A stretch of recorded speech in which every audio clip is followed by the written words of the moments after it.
Hi, I'm Rupert Jody, and you're watching The Adventures of Rupert Jody, Acids and Bases Edition.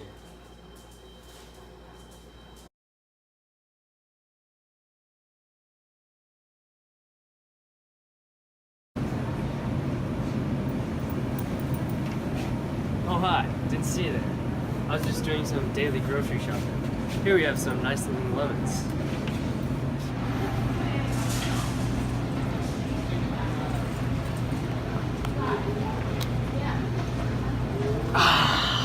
The smell of fresh chicken, don't you love it?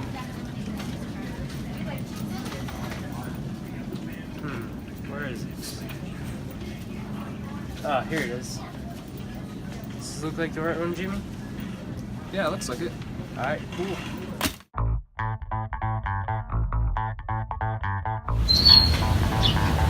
So what exactly are acids and bases? Let's talk about acids first.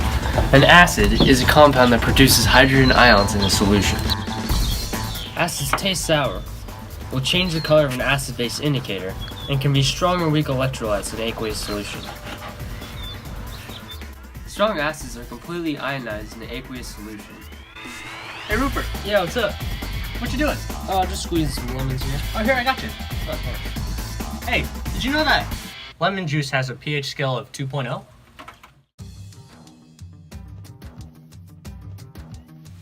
The pH of the solution is the negative logarithm of the hydrogen ion concentration in that solution.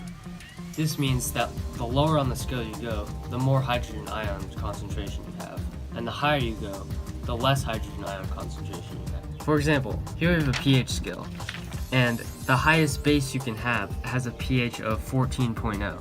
This means that it has the lowest concentration of hydrogen ions possible. And then here we have the strongest acid possible, which has a pH of 0.0. That means it has the highest concentration of hydrogen ions possible. Each number change on the pH scale represents 10 times the amount of hydrogen ions. For example, a substance with a pH of 2 has 10 times as many hydrogen ions as a substance with a pH of 3. Litmus paper is an example of a pH indicator. Depending on what color the litmus paper changes to after exposed to the solution, it will determine whether the solution is an acid or a base.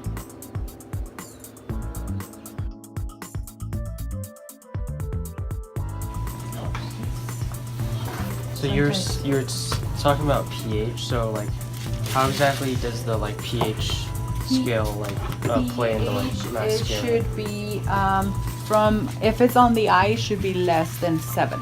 Okay. I mean, no more than from 7.5 to 8. So otherwise, it will irritate your eyes. Or same with the skin, because our pH is 7. So mascaras are like bases? Yes, mascara. I have a base for mascara, which is already made and is here. It's a little thicker. Mascara. This mascara is 7.8 pH. Okay. Yeah, and these are about the same. Everything in between the eyes, we can go higher than 8. Yeah, and on the skin, it could be. So you have to have it not too low, but not too high either. Yeah. Okay. Yes. So I would say body, it's from 6 to 8. Yeah. So otherwise, it will be itchy. Yeah. Or sometimes you find body wash, and you're like, why is this? Yeah. Is it the pearl? Is it this? Yeah. It's just the pH of the product is too high or too low. It contains acid, so we have to control it. This real-life chemist uses the pH scale in her job because when her company, International Beauty Group, makes body products, they typically should have a pH of between 6 and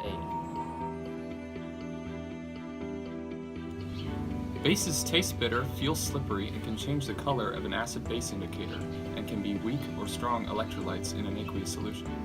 Bases are much different than acids. Bases are compounds that produce hydroxide ions, such as this toothpaste.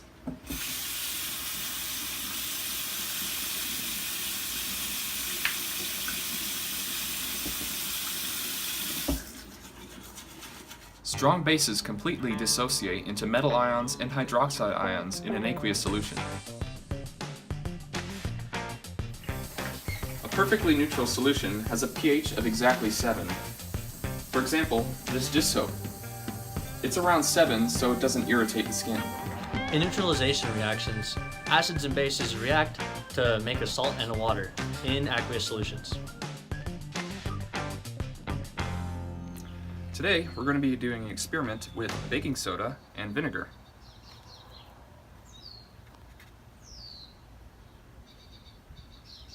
Fill up an empty bottle with a small amount of vinegar. Tie the balloon filled with baking soda to the cap of the vinegar bottle, like so. Now we begin the demonstration.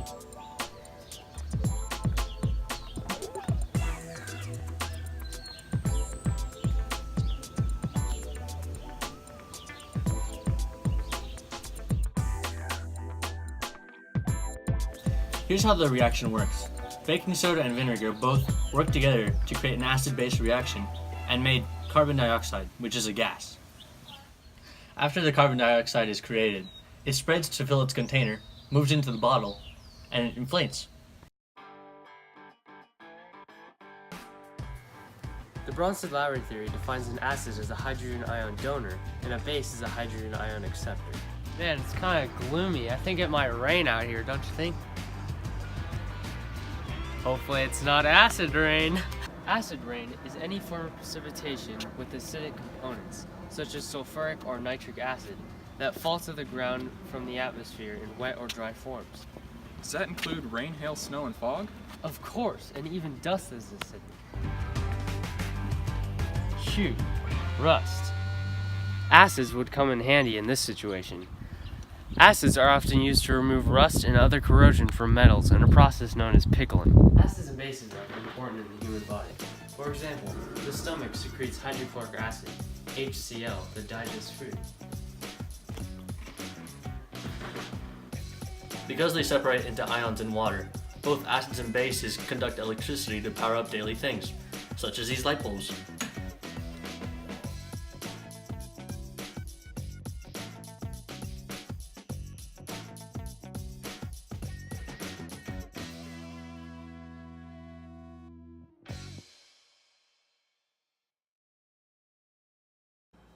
Thanks for watching The Adventures of Rupert Jody, Acids and Bases Edition.